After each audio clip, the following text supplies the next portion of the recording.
Mr. I Attorney hope General, they will follow the law.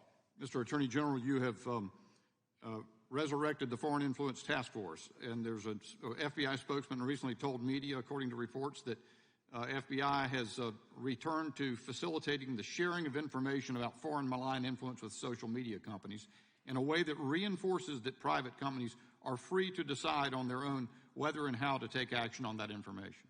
A district court has decided that you didn't do that before. How are you doing that? How are you reinforcing that private companies have their own capacity to decide? The case that you're talking about is now under advisement in the Supreme Court of the United States, and I'm not going to comment on any court matter which the court may. I didn't ask you to do that. I asked you to ask you how you're reinforcing it. That's what your spokesman said. You're reinforcing the private company's latitude. How are you doing that? I'm not going to comment on what the district court said.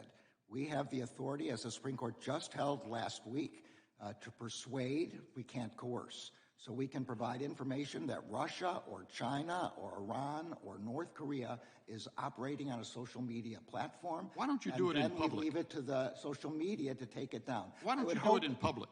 I'm sorry? Why don't you do that in public so the public can see what you're doing? Well, I'm not saying that we shouldn't also do it in public. Well, I think would hope you should. Everybody in this room would want to know if one of our adversaries is acting as if they were American citizens on a social You're media. back. Time of the gentleman's expired.